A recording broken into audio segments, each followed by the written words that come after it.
Zeren bisi yom dei kang worship tarang eta chalamui le madam ring le nang ki ke kyo da le nang sungo ra gum ta le nang so mister le mai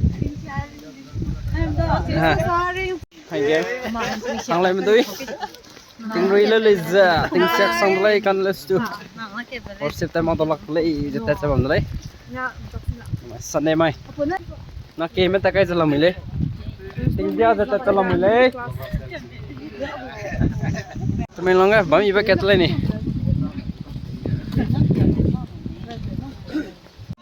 Cái xong rất là mệt đó, bấm kia.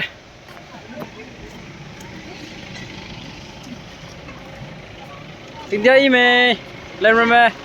Tiếng dia im rồi mẹ. Hai, tiếng dia im. Tiếng rui rất là mệt lên. Hai.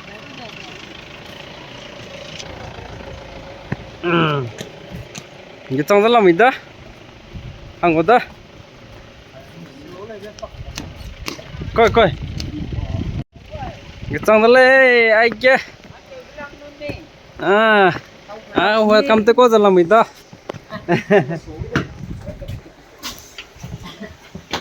chơi xong rồi, hai cái chân tàu tóc kìa.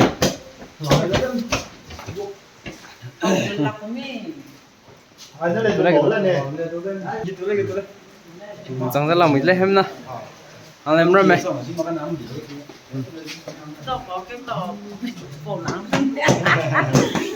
Ok đó nó rồi. Anh ấy hàng cái gì hàng hiểm đời ra boleh.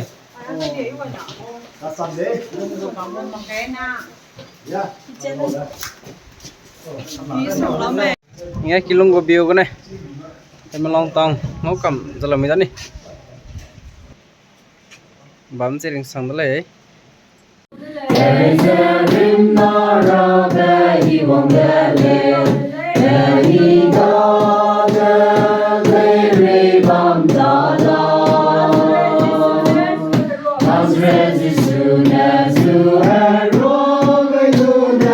Come near to God. That's it. Ni rada ke wang na lo. Rada ke wang na desire. Pa ni da ke wang na le. That's it. In a sa le. Le gum tap te ni rada ke wang na ni. Psalm number 73, 28. Ke ra we le.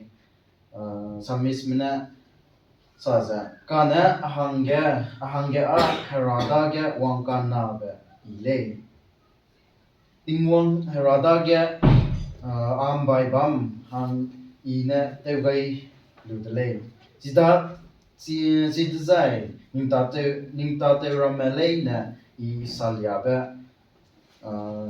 be ra hang ge ze teza samis mena declare ke bai le harada ge na wamza ahang mazai anui hang ilei ba ze ba samis minarang le ke dai za Hebrew chapter 10:22 ke pe ga zena kanei ba ga anui num missing lubam ba halung ge sang punglu halum sik tak kesia ba gena anui lum kezin si luzai hadui kan si bezna anui pum kuin si lu za anui zawang nazukele ka za rang le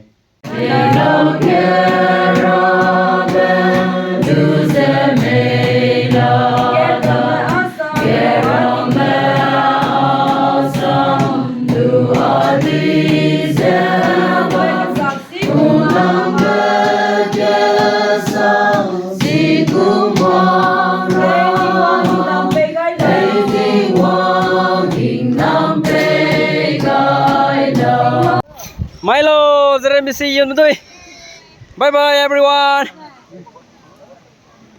Milo ke pantry. Aina ni rem nau tu le. Worship le lusa. Miki soda ra, ya te soda la da. Ting siap ke? Kai koi mana?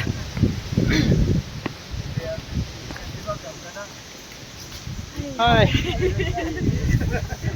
Hello. Hi.